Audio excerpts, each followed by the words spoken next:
Nation, welcome to another episode of the Raider Nation's Weekly Wire. With me, as always, is my brother from another mother, Chris from Protect the Shield podcast. Chris, welcome to another episode. Thank you for joining us. Thank you for making it.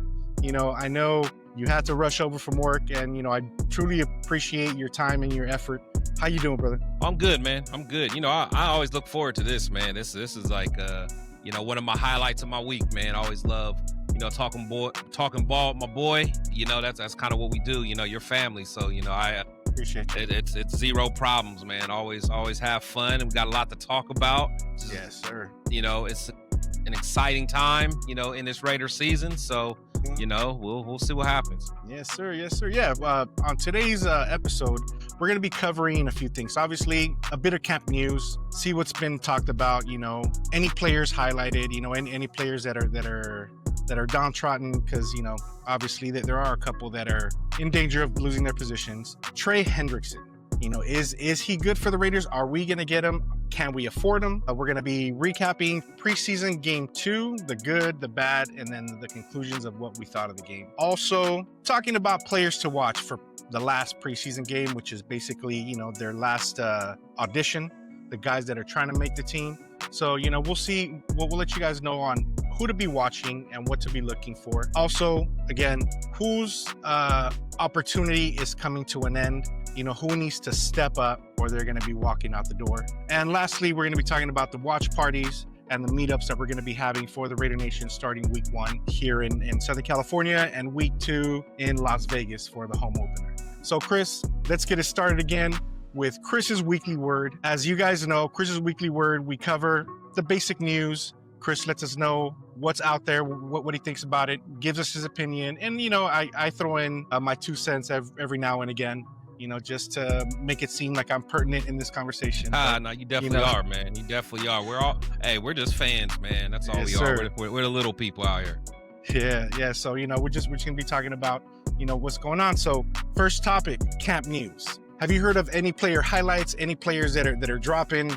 What's going on at camp, Chris? Yeah, I think everything that we're hearing, there's just a lot of competition. A lot of competition. Guys are getting after it. I really like, just what I'm hearing from, I think his name's Kelly Blue, whatever his name is. He's really competing at the cornerback position. We're really at the point now where, guys are really going to have to give it their all, especially on this last preseason game. Yes. I'm hearing some things about, Tyree Wilson, doing some things in practice. His preseason games have been, but in practice, it sounds like he's putting more effort in. He's kind of trying to get after it. So, I think at the end of the day, you're going to see some guys getting after it on this last preseason game. Like you said, guys are fighting for their job with the Raiders, but they're also using this as an audition, to potentially get picked up, by other 31 teams. So right, yeah, they got to put their best foot forward on the film. So, in your point of view, Tyree, do you think he's actually going to make it? Like, going to make it based on his improvement, or based on the necessity of the team, that he's worth more to us just kind of like as a body than as a talent? Yeah, no, he'll for sure make it. The thing is, he's just not what we thought he was going to be. He's just not reaching expectations, as being was number 6 or 7 overall. Yeah, 7 pick. Yeah, so he's just not reaching those expectations. However, he's not going to get cut. He's a guy that with his measurables and things like that, the right coach probably feels they can get something out of him, unlock something out of him. We have one of the best defensive line coaches, in Robbie Leonard. So he's a real fiery guy. So he's a guy that hopefully can get something out of him. So I think they're looking at Tyree as a project, and it sucks because you don't really want to draft the project that high, but right. But yeah, he's not, some people, talk about cutting him and things like that. He won't get cut, but I honestly don't know how much he'll contribute this year, because there's some other guys, like Charles Snowden's of the world, Mondre Carter's, he really been stepping up. I'm hoping he gets a chance to make the team.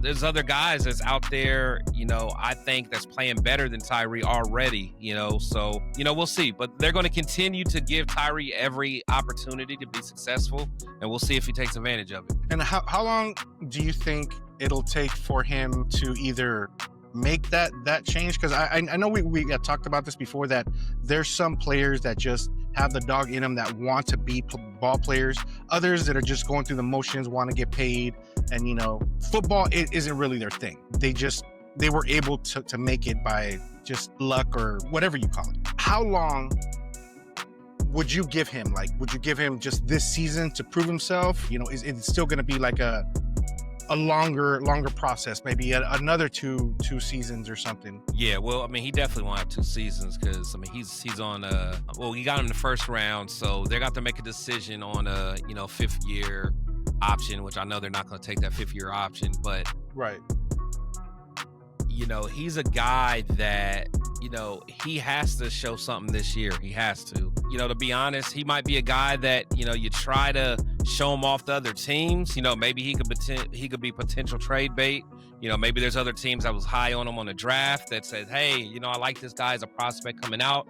Maybe I'll take a flyer on him. You just never know. But me, I just don't see it in him. Because I just think it's internal. I just think that, he's not, like, for instance, I'll give you an example. Tonka Hemingway, our rookie, he plays, inside, but he also plays outside as well. If you watch the film on him, it is night and day when you look at that kid's motor. Like, just getting after it, hand-to-hand combat, just being relentless. Of course, he's a rookie, so he's still learning the game, and he has to be coached up. But it's night and day when you see him pursuing a quarterback compared to Tyree. He doesn't have all the physical gifts and the good measurables and stuff like that. But someone like that is someone that I would take 99 out of 100 times. Probably 100 out of 100, honestly. But someone with that dog mentality, and that's just what he doesn't have, unfortunately. So my patience has run very thin with him. So we'll see, if we got some young dogs that show that fight, that show that grit, give them the reps at the end of the day. Give them the reps. Who cares when you were drafted? This regime didn't draft them. So exactly. Yeah. So, play the guys that want to go out there and get after the quarterback. Yeah, that was going to be my point. Pete Carroll didn't draft him. Right. So it's not going to look bad if he drops him.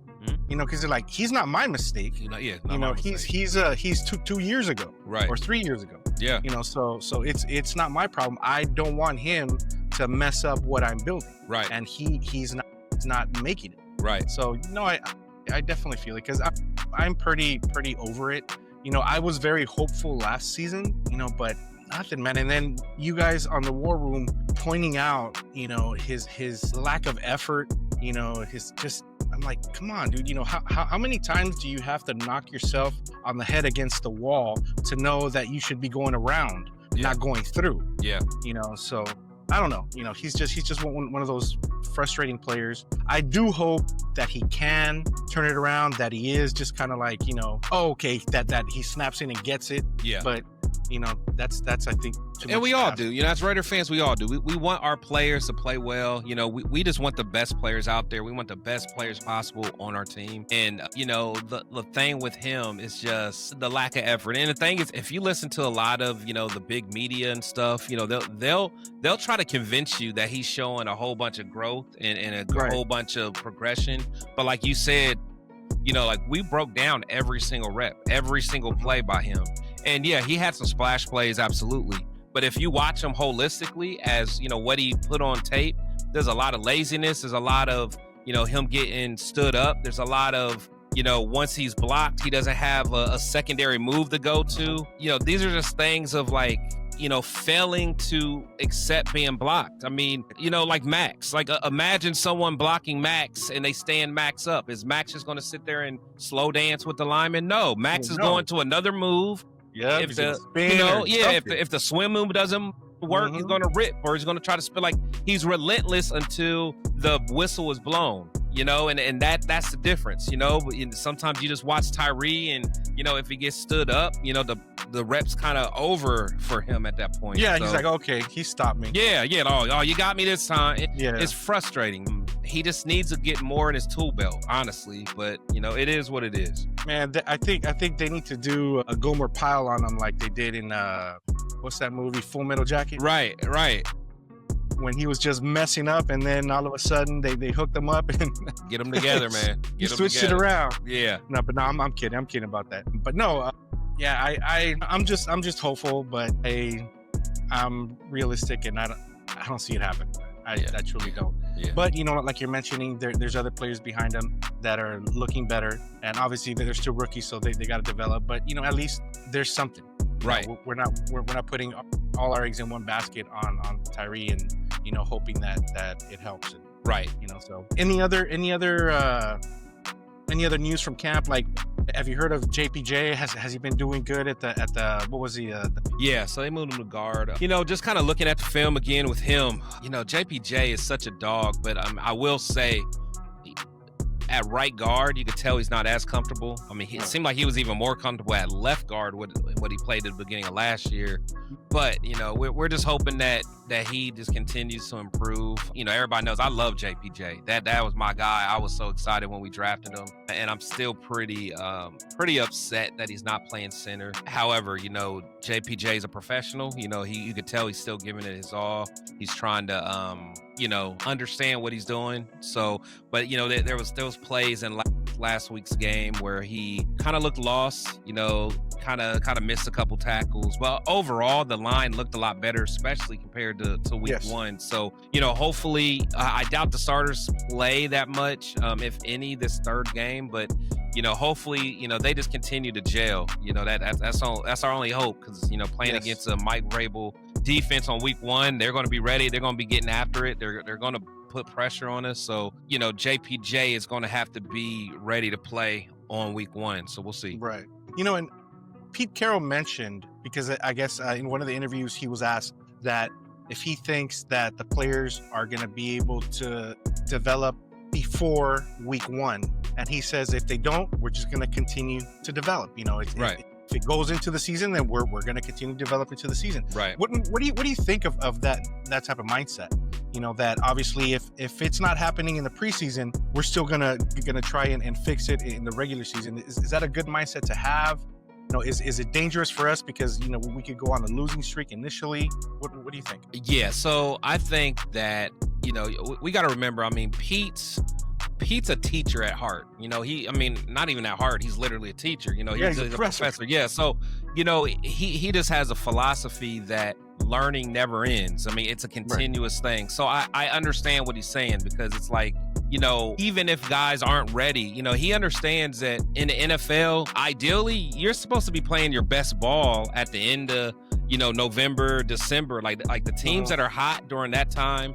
Those are the ones that are having the success and going into the playoffs and, getting hot at the right time. So I understand what he's saying, so it's like Raider Nation, like, hey, if that offensive line starts off a little bumpy, it happens. But, we're not going to stop developing these players. We're not going to stop, teaching these players and kind of pushing them forward. So I get what he was saying. And, I understand it. I mean, you think last time we went to the playoffs, we went on a late season run, that 2021 season, a lot of people had us down and out, and then, we got it together and we started winning some games and got in there. So, you just keep going. You keep going. You don't, accept no loss, and you just keep rocking out. And I think that's kind of what he was trying to get to. Yeah, I'm actually very, very hopeful that does continue to occur. Yeah. Because in the past, we've had situations where coaches see that a player isn't working out, so they just pull him. Right. And they stick somebody else in there. Right. And not knowing if they're going to be better or worse. Right. And with our luck, it's always worse. Right. Right. So at least with Pete, he's like, okay, we see the issue, let's try and correct it. And continue to give that motivation and that education, like you're mentioning, to that player, giving them the confidence to show that, we still got your back. you can't let us down until you let us down. Right. You know, Absolutely. so until then, we're going to support you 100%. Absolutely. You know, so that is definitely, I think, a good mindset to go into, and not just like, oh, you suck, next. Right. No, you suck, next. Right. For You know, sure. and that's been our thing for many years. For sure. So, any other news or any other highlights or lowlights that you've heard from Cap? No, I mean, that's about it. Like I said, you know, it's just players they're fighting, you know, to get a roster spot. You know, there's, you know, one thing that I really love that I'm hearing and actually seeing is, you know, our international player, you know, Laki Tasi. Yeah. I really like what I'm seeing from him, man. You know, I love that kid. We're not seeing that much as far as like volume wise, but, you know, when he's in there, you could tell he's a man amongst boys, man. You know, shit, man. With his mass, all he's got to do is stand there, man.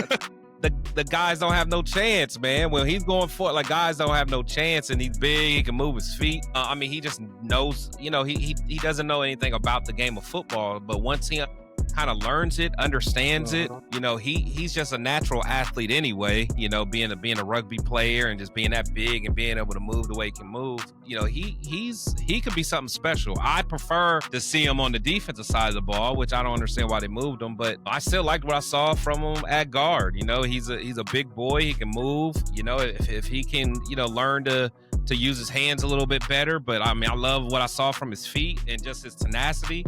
You know, so I'm loving what I'm hearing from him. You know, has there ever been any other like international player that has been successful in the NFL? Because I've heard of players coming in, and you know, it seems more like a promotional type, you know, thing that they do to be inclusive with the international crowds. So I think the actual program, is very new. It's you know, I know we had a guy, you know, the last couple of years, I think he was defensive end. I forgot his name, David something. I'm sure somebody in chat will remember. You know, so that's fairly new. But I mean, yeah, you have guys that have come, you know, or that's originally from other countries that's come over. As far as this program goes, it's still very new, you know, so because these guys are guys that literally don't know, you know, never played ball before, you know, so right. Some of the other guys are guys that maybe lived somewhere else, you know, for a while, then came here, then learned ball here, and then, you know, made it, you know, so it's a little different. You know, it's going to take a while. All these guys are going to be projects, you know, but I mean, Laki Tasi, though, I mean, you can't deny that size and you know, the speed and athletic ability that he has. And I wouldn't be surprised if he works out and more teams are going to go, you know, that route on some of those ex-rugby players and things like that. Because, you know, like when I played rugby, I used to be amazed by like how big some of those Samoans were and how fast they were and how like naturally powerful they were. Like I said, like I played against like Haloti Nada, the guy that, you know, was a longtime defensive tackle for the Ravens. And I mean, the guy was 3-something, you know, 6'5", whatever he was. I mean, almost as fast as me. I mean, got, you know, get the rugby ball and like, what am I supposed to do? Tackle this? Like I had to make business decisions, man. You know, I was in high school. I had a whole future ahead of me, man. I ain't trying to. Do I want to tackle him or do I want to live? Yeah, exactly. Like I want to get kids one day and get married and do all that stuff, man. And so I had to make business decisions. I hear you. Yeah, so you know, we'll see what happens with that program. But overall, I love that they're doing it, and you know, if we kind of tap into that bag, that Samoan and rugby player, we might get us something. Let's hope, man. Let's hope. Yeah. Everybody keep an eye out for Laki Tasi. Laki Tasi, man. Salute. That's my guy right there. Yeah, me too, man. And a good thing is like his, you know, his roster spot doesn't count against, you know, the main. So he, you know, he's safe. I always see people say, oh, well, you know, if we put him on the practice squad, someone would steal him. No, you know, he's on our roster. He's safe, you know, due to how the program's set up. So we're good. That's cool, man. Yeah, that is cool. All right, well, let's go to our next topic, which is the talk of Trey Hendrickson. Yeah. You know, he's not happy with the Bengals and he wants out, you know, and the front runners, you know, in theory are the Raiders. What are your thoughts on picking him up, Chris? You know, when I think of him, you know, he's a hell of a player. hell of a player. He gets after it. I mean, he is a pass rush nightmare. He gets sacks, he gets home. The thought of having him on one side, Max Crosby on the other side, that is like, you're talking about the recipe of beating like a Mahomes. That's it. The dude is a beast. I mean, that's all there is to it. The only thing is, are we a Trey Hendrickson away from being very competitive, being able to really like is he what's going to get us over the hump of really being competitive? I gotta say no, unfortunately. The thing is, but I mean, and the main reason is because, I mean, he's going to cost a lot of money, at the end of the day. He's, I think, turning 31 this year. At his position, he's only going to have a couple more seasons, and especially how long is he going to play at that level? When you pick up someone like that, or like go all in on something like that, it's almost like how the Eagles were. It's like the Eagles were already a good team, and they got like a big name, like a Saquon, to put them over the edge. Like that's the teams that, ideally should go after Hendrickson, and if it, to see if that works, especially at his age. With us, I mean, we're just a young team right now. We have a ways to go. We have a ways to go. We're still trying to build our foundation. If he was younger, that'd be different, because he can be one of those building blocks. But to me, it just does not make sense. Let's hold on to that money. Let's, continue. I think Spy Tech does a lot of good things. Let's continue to build this thing the right way. You can't just throw money at, free agents or big time, when you're really trying to rebuild. Let's do it the right way. Let's continue to draft well. Let's continue to develop. To me, that's the way to go. So yeah, I totally agree with you, Chris. Obviously, as just a fan on the outside, looking at this potential acquisition gets me excited, because like you're mentioning, having those bookends. Oh yeah, going after Mahomes. Man, oh yeah, I will take that all down. Oh yeah, absolutely. Right, but looking at the bigger picture, of where we are as a team, like you're mentioning, we're still young, we're building. We're on the bottom floor, working our way up. Exactly. So we're not there. Number two, he's going to cost a lot of money, because obviously we're going to have to bring him in. We're going to have to give up some trades, and probably give up a player. And they were talking about maybe Malcolm Kuntz or Tyree. Yeah, so then we would be losing a lot, and probably maybe because they wanted, I think, a number 1 draft pick, right? But they were being more realistic about a second or third for him and a player. Yeah, and we can't afford that right now. Exactly, we can't afford that. Exactly. And then having to pay him, and then his age, there's just too many variables that, even though it would be great to see, we can't afford it. We can't afford it monetarily. Yeah. We can't afford it for team building. We can't afford it as an organization, because you've seen our track record when we bring in the big names. Exactly. We can't do it. We've never been able to do it, or at least not very frequently. Yeah. Have we been able to pick up a big name and be successful? No, for sure. I mean, you're you're absolutely right. I mean, it kind of reminds me of like, when we traded for Richard Seymour, back in the day, which was great, because Richard Seymour still gave us some great years. He did, probably about, the same age. Richard may have been about 30, 31 or so, and coming off good seasons and, winning Super Bowls and stuff like that. But the thing is, ultimately, having Richard Seymour on our defense didn't move the needle. It didn't move the needle. Like, yeah, he played great. It was cool. I mean, he was great to watch. He was, I think he was a great Raider, Oh, yeah, definitely. Yeah, like I always like Big Seymour, but the thing is, it didn't help us for, sustaining anything. It didn't help us build anything. It was nice jerseys, to have them. Yeah, jersey sales and stuff like that. Yeah, but, I would rather, play the long game, like you said. Mm-hmm. Let's build this thing up the right way. I love, we have, guys that, were in the Eagles front office. The Eagles, the way that they built that team was phenomenal. That's the way you do it. And the Eagles are going to be good for a long time. Just the way they built their team. They got a lot, like they're going to have those decisions of like, I got so many guys that we drafted. Like, I can't keep them all.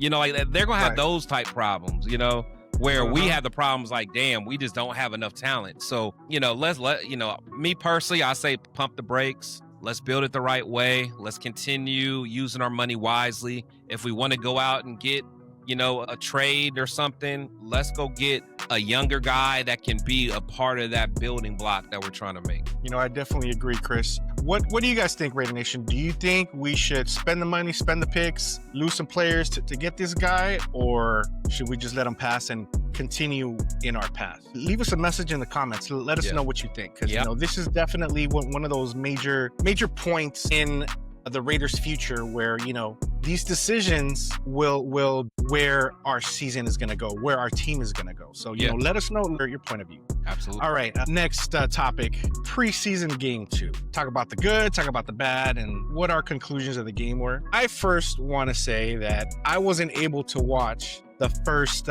quarter and a half, no, 2 quarters, the first half. Yeah. Because here in Southern California, for some reason, they blacked out a preseason game. It was supposed to be on NFL Network, right? So I put up an announcement that I was going to be at my favorite cigar lounge here at Bo Cigar Lounge. We're going to be watching the Raider game. Some of the Raider Nation showed up. We get there, grab our seats. They threw on NFL Network, blacked out due to, I don't know, some contractual whatever. Wow. Nowhere to be seen. Wow. Luckily for me, right across the street is my barber, and he has his ways of watching things. Oh yeah. And he's like, "Come through, man." So I grabbed my cigar, walked across the street, and unfortunately, it was the third quarter, so I didn't get to see the first 2 quarters. So if you could give us a rundown of what you thought as far as, I guess, the first half and the second half, the good, the bad, Chris. Yeah. So I think when I think about it, for one, our starters looked a lot better. They looked a lot better than last week. Of course, it was good to see Ashton Genty really getting the ball, making some plays. The offensive line played lights out. If you go back and watch, some of the runs that Genty had, he wasn't getting touched until, 3 yards downfield. That was the first time of any kind of contact, maybe even, further on than that. So that line is starting to gel a little bit. There's a couple plays that, maybe, 4 of the 5 linemen, did their assignment. And the thing, when you're talking about offensive line, they all got to be, cohesive, and they all have to be able to do their job. Just one kink in the armor can mess it all up. But I liked what I saw. I think Geno looked pretty good, and one thing about last game, they were taking shots down the field. You can tell that was an emphasis of, hey, we're gonna, take some shots to our big rookie receiver, see what he can do. And even like Thornton, he played okay. You can tell he's still young. He still has a ways to go. He still has to work on his route running. Got to get off jams and, work on that stuff. I overall like what I saw. They went down there, scored. They moved the ball. Overall, I'm happy with what I saw. Of course, we were very, very vanilla. Yes. We, it gave me a lot. Well, I ain't gonna say a lot of hope, but it gave me more hope than what I got coming out of week 1, for sure. Yeah, I unfortunately missed all the important players. Our starters. But from what I heard, it was definitely better than week 1, sure. Obviously. For sure. But the one that I did, I guess, didn't hear much is Jack Besh.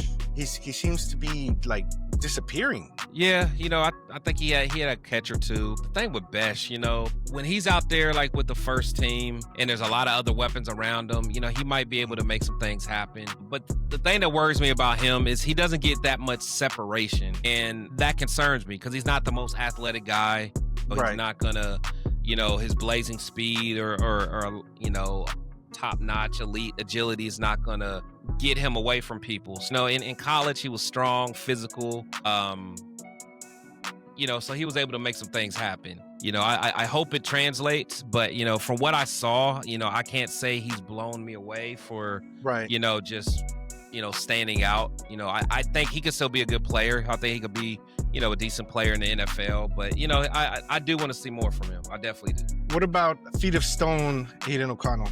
Yeah, a lot of people were rough on Aiden. To Aiden's defense, that second team or backup lineman, They about got They were him good. killed. I mean, those guys were so horrible. Yeah, if we have any injuries on that first team line, we're in trouble. But those backups did not play well. Aiden didn't help himself out. Of course not. Aiden made bad decisions, threw some balls late, wasn't always accurate. He threw some nice balls as well. So, I'm always going to be objective both ways. Yeah, Aiden, man, he needs to get it figured out. He really does, man. People are talking about he'll get cut, and I don't think that's the case. I don't think so. Yeah, no, he'll be our backup, I believe. But he needs to figure it out. Because if by chance Gino gets hurt or rolls a ankle or falls on his wrist or something, knock on wood, I have zero confidence in Aiden O'Connell. Zero. And it's tough. So yeah, he's not having the best camp. He's not having the best preseason, and I'm not sure how much he's going to play in his third game. Because me personally, I would love to see a lot of Cam Miller, almost the whole game or at least 3 quarters. So, but I'm sure they'll have Aiden out there, of course. But I want to see what we got in Cam Miller's. That's who's really interesting me. So we'll see. Yeah, because he's definitely the future of the quarterback room. But I don't think it'd be the smart thing to do to put him as QB2 now. He has a way. He has a long way to go as well. Yeah, and even though Aiden O'Connell, just isn't cutting it. That man, I was so hopeful that by this point in his career, he would be better. But unfortunately, he's been just average. Yeah, no, and sometimes even below average. For sure. And honestly, and I just think people really dog him, and and I have my thoughts on Aiden, but it hasn't been an easy ride for him. Just like it's never easy for any Raider quarterback. You got a different play caller every year. You don't necessarily have the weapons, and you don't have a line, and you get rid of your best running back. So it's a lot of different things. Just being a Raider fan, and our organization shows dysfunction all the time. So yeah, Aiden might go somewhere. Aiden might be able. And honestly, I think if he goes somewhere like the Patriots, maybe Josh McDaniels will see value in having him backing up, Drake May, where they can, because the thing is, Aiden's always going to be a backup quarterback. He's not starting material. So, I think someone that, like a Josh McDaniels who, will work with him. And, so one day if Drake does go down, Aiden can probably play a similar type style than Drake May. Drake May's more athletic, but, they could probably run the same type of offense and be pretty decent. Yeah, man. So out of the whole game itself, the good, obviously, the offensive line, Ashton Genty. What else did you see that was good from what you saw in the game? Like some of the young players, look pretty good. Like a Tonka, Hemingway, JJ Pegues. I like what I saw in some of those guys. And honestly, some of the linebacker play was good. Going into this offseason, we were really worried about these linebackers, man. We were like, what are we going to do? That Jamal Adams is legit. He is legit. They moved him down from safety to linebacker.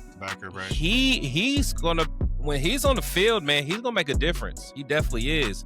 Landon Roberts. Landon Roberts comes downhill hard. Like he's a ball player, man. So like I think he could potentially have that Spillane type feel to him, where he comes and plays good ball, can be a very good linebacker for us. So I really liked what I saw there. Andre Carter looked good. I'm trying to think who else. There was a couple other guys that I thought did pretty well. Yeah, so I'll say that. What's his name? Jeremy Chin had a great interception. Very good interception. I like what I saw from him on that play. So yeah, there's definitely some good things. So I'll say that's probably the main thing that I saw that really got me excited. Like, okay, some of these guys are understanding the system, they're getting it, and I'm excited to see more. How about the bad? Obviously, we talked about AOC. Yeah. And the secondary offensive line. Yeah. Anything. Yeah. So I think our defensive backs, our secondary is going to scare me. If Max and Kuntz don't get home, I can see us getting picked apart quite a bit. I think Darian Porter, I think he's going to be a good player. I do. I don't think it's going to be this season. Honestly, I think it's going to, I always tell people, that the cornerback position is the second hardest position in all of football. To try to depend on, a rookie player, not only a rookie, but a guy who naturally wasn't a corner. He came in college as a wide receiver and converted. So He hasn't been a DB that long, thinking that he's going to be able to come into the NFL day one and really contribute. He's not a willing tackler. He's not, and I just don't know. But he's going to develop. So I'm not giving up on him. But it's just overall, I just think the DBs are going to struggle. I really do. Let's hope that line can put that pressure that they don't really have to worry. And honestly, that's what they're going to have to do. Like Max is going to have to be Max plus more. And we're going to need Kuntz from a couple years ago. Like we're going to need that explosive pre-injury Kuntz. Because if not, it's going to be a long season, specifically on the defensive side of the ball. So it is. Yeah, and again, everything was real vanilla, but it's just according to what the film shows and just watching the game, there was a lot to be desired. So in conclusion, game 2 of the preseason was definitely better than game 1. Yeah. But there's still a lot of concerns there. Oh, yeah. Yeah, still a lot of concerns. Because again, people don't show everything. They don't show all their cards in preseason, but you can still see tendencies. You can still see some things, and I'm still worried about our depth. And I know that's one thing me and you talk about probably every show we bring it up. Depth, man. The depth, man, and honestly, the lack of depth is the exact reason why I'm not going to go get Trey Hendrickson. Because I can't give up draft picks. Right. We got to get guys that we can draft, we can develop. You can't give up draft capital when you're at this point of your rebuild, and I feel like we've been rebuilding for the last 23 years, but it's like, I trust Spytech to a certain extent, and I feel that maybe he can make something into those draft picks, and let's infuse this team with young talent. Yeah, man. I hope that's the decisions that they make, and they don't try and bring these big names in and just to, I guess, elevate the team for a short period of time. Yeah, putting a Band-Aid on a broken arm, man. Yeah, exactly. All right, let's move on to players to watch for Game 3 of the preseason. Who are the players that you think we should focus on to watch during this game? Of course, a quarterback play. So I imagine we're going to see some Aiden O'Connell, but me personally, I want to see a lot of Cam Miller. So, definitely quarterback play. I want to see what some of those backup defensive linemen do. The Andre Carters, the Charles Snowdens. I definitely want to see that. I want to see what some of those young cornerbacks can do. A lot of people are talking about Grady Vance. I want to see DeCamerion Richardson. I want to see those guys, the backup guys really, really play.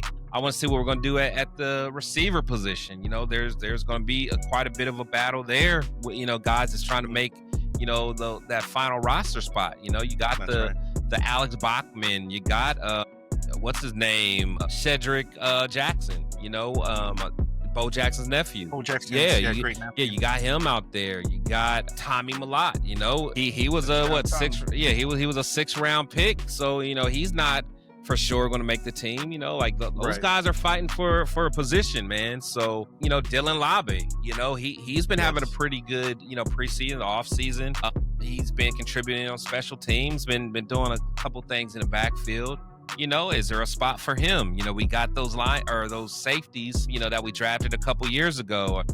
Is either one of them going to step up? Christopher Smith, he had a pretty good showing, at times. Trey Taylor, he was a guy that a lot of us was high on, haven't really seen much from him. Linebacker position, Tommy Eichenberg, I want to see if he can be, someone that deserves a roster spot. I mean, just from a depth standpoint, I'm going to be looking very closely at a lot of guys, honestly. Zamir White, I mean, I can go on and on. Yeah, definitely. We're at that point in the season and in our, rebuild, you call it, Yeah. that, you know, there are a lot more question marks than there are solidified players. So, you know, there is a lot of players to look out for, and, you know, hope that they can make a difference and can make the team. Yeah. Because we're definitely going to need it once we hit week 1, and then we're going to New England to play that game. So, you know, it's going to be an away game,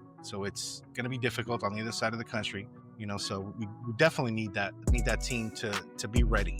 You know, but okay. Now for the next segment, last chance. Who do you think is in danger of being let go if they don't perform in this game? Like, obviously every position has those players, but which are like the more like the, I guess the key name players that you feel that need to like step it up, or they're gone. Yeah, I think you got to look at that running back room, because we don't know how they feel about Mostert necessarily. We don't know, Zamir White, Labe. We don't know how many running backs they're going to keep. Could they only go 3 deep? 4? Who knows? So, I think, Zamir should be in there. So he should be getting some burn. Dylan Labe, so really keeping a close eye on him. To be quite honest, man, I know people don't want to hear it, but Tommy Eichenberg, man, he has to show that, he can, really play at this level. He did some good things last week, but is he going to be able to make it? Jalen Smith, he's a guy who's played, has some experience in the league, but has battled injuries. I'm trying to think who else. Defensive ends, the Andre Carters. I really like what I saw from Andre Carter. He's fighting for a spot. Charles Snowden, I think he's been doing very well, but he's also going to probably be looking at his suspension for getting in trouble. So 4 games, right? 4 games, yeah, suspension? something like that. Yeah. So he's a guy that he'll play. And again, I think he's safe just because I like his game. I really do. But if someone really stands out, who knows? Be the odd man out. I'm a real big fan of Ja Joyner. That's my guy. He's undrafted. He hasn't really played that much this preseason. I would like to see him really stand out, this game, and show that he can be a dog. With him being undrafted, sometimes it's tough to make the team. But Ja is a guy that I think he's going to be a beast once he gets it all together, and more importantly, gets his opportunities. So yeah. And you interviewed him too. Oh yeah, salute to Ja. Yeah, that's a good guy, man. Good guy. So yeah, sure. Just got guys like that, man. And really a lot of the guys that I was talking about earlier, the Malats, the Bachmans, those are all guys that are, they're literally on the bubble, man. So they're going to have to show something. That's all there is to it. It's all about the production. Yeah. So Raider Nation, who do you guys think should be watched for? Are there particular players that you feel that this is it for them? It's like it's their last stand, and they need to show up and show out and do everything they can to stay on the team. Let us know in the comments, who you think, who should we focus on? Because the game is going to be, as you're watching it today, this evening at 7 p.m.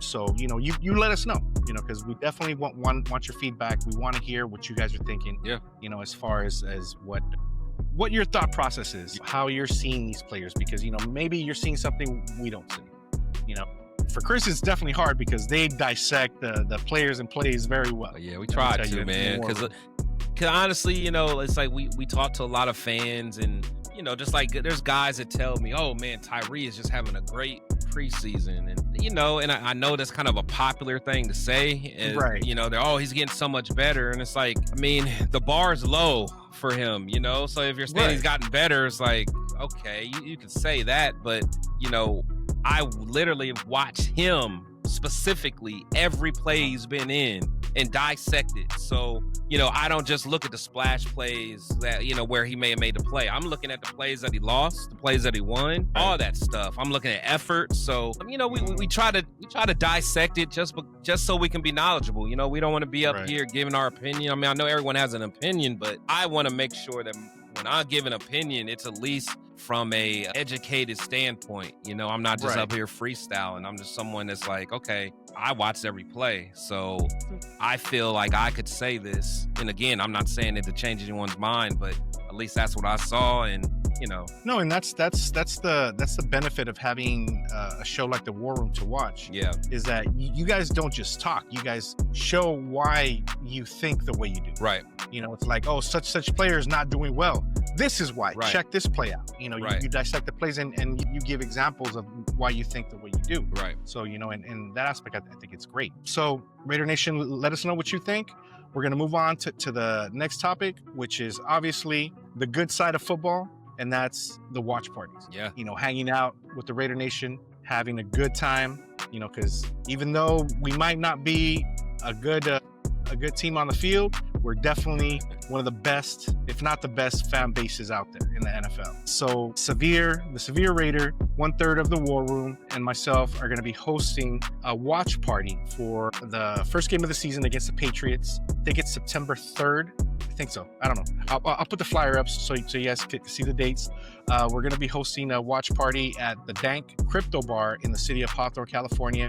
We have a lot of super fans, booster clubs, content creators co-hosting the event with us. That they're going to be in the house having a good time. We're going to be having drink specials. Anybody wearing a Raider jersey, not Raider shirt like mine, but a Raider jersey, is going to get $5 drafts throughout the game. Nice. We're also going to be having free shots for every touchdown the Raiders make. So Severe and myself are going to be giving you guys free shots for that game. It's going to be an AM game, but it still should be a good time. Oh yeah. If you're in Southern California, come through, hang out with us, chill. We're definitely going to be recording for Raider Nation Roll Call that day. So, if I'd love to see you, interview you, and, just hang out, have a cold one, and just chill. What are your plans for week 1, Chris? Man, I'm just probably just relaxing, man. Probably just going to watch it at home. Okay. To be honest, there's some Raider fans here in Ohio, but, or at least where I'm from, but more than likely, I'll probably just kick back, and just kind of stay out the way and really just so I can enjoy the game and just really dissect it, because being part of the War Room, it's like I gotta be ready, so I gotta be able to really be able to talk about what I saw, and because if not, I gotta watch it over and over again, because 805 is always ready. Oh yeah, he's ready, and Severe is like Rain Man. He remembers everything. So I gotta. With my ADD, I got to make sure I really focus. So, hell yeah, you got to be on top of your really game with pay attention, and I'm excited. So I'm just taking it all in. Yes, sir. But you're gonna be chilling for week 1, but week 2 is a whole different that's a whole different thing, man.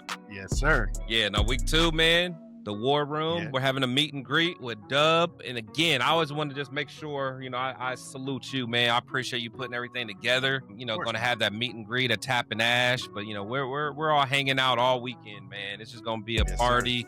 Sir. We're going to have fun, just fellowship of all Raider fans. And it's going to be a good time, man. Vegas and drinks flowing, cigars lit, and whatever else you want to do. It's going to be fun. Yeah, man, it's going to be popping at Tap and Ash Social Club. Yeah. We're going to have that meetup, the War Room, and myself. And again, we're going to have a lot of super fans, a lot of booster clubs, a lot of content creators in the house co-hosting with us. Yeah. I'll put that flyer up as well so you guys can check it out. If you guys are going to be in Vegas, please join us for that event. It's going to be amazing. Check it out. And that's just going to be one event of many, because Lunatic Raiders doing a pool party. Raider Crusaders and the Black Hole are doing a party. Who else is doing? They're gonna do also an event at Fremont Street and at Eye Candy the night before. Man, this is gonna be so many things happening. Yeah. But we definitely want to invite you to come hang out with us. On on the 13th Tap and Ash Social Club in the Art District. It's going to be a good time. Come talk to Chris, talk to myself, 805, Severe. We're all going to be in the house hanging out, having some cold ones, having some cigars, just enjoying the Raider Nation. Oh, yeah. Other than that, Chris, let us know what you got going, my brother, because I know you are a very busy man. You tap in with us on a weekly. Yeah. You and the War Room are killing it twice a week. Every week. Yeah. Let us know what you got, brother. Yeah, man. I mean, that's it right now, man. Just really focusing on the War Room. Got some solo stuff, coming up. I got it's going to be a good interview coming up, because that's a part of the game I like the most, man. An interview with former players. So getting that lined up. And just grinding, man. That's what it's about. We've been doing this all off season, trying to figure out things to talk about, but now we're here. Yeah, now we got the news. It's game time, man. It's game time. Sure. So I'm just excited, man. So, definitely check out the War Room. Check me out on Protect the Shield podcast on all, social medias. But yeah, definitely check out my boys as well, 805 Raider and my brother, Veer Raider. We just try to give you guys authentic Raider talk. I mean, that's really all it is. We're not professionals. No, we're not media per se. We're fans that, have a good understanding of football. We have a good eye for detail, and we just want to share it with you guys. You guys can disagree. It's all good. If you don't agree with what I'm saying, put it in the comments. If you don't agree with what I'm saying, come to our live shows. Tell us why. Let's have a debate. Let's have a discussion. We love all that stuff. So keep it respectful, and that's what we're about, man. So there's a lot of my subscribers that don't agree with me, but we have a heck of a time talking, and I love it. That's what it's about. But that's the good thing about you guys is that you guys give your point of view. If somebody doesn't agree, you respectfully disagree. Yeah. Not everybody's going to see things the same way. So that's what I really appreciate about you guys in the War Room. Yeah, is how you put the information out there, and if people agree, great. If they don't, well, you know what? This is our point of view. So exactly. Take it for what it is. But yeah, don't miss out on the War Room. Follow Chris from Protect the Shield. He has some fire interviews. They usually come out, every once in a while, but when they do, man, they are really, really amazing interviews with really amazing individuals. Appreciate that. And a lot of them are part of the Raider, or were part of the Raider organization, or are part of the Raider organization. So he gets in there. Yeah. So don't miss out. Like, follow, subscribe on Protect the Shield podcast. Yeah.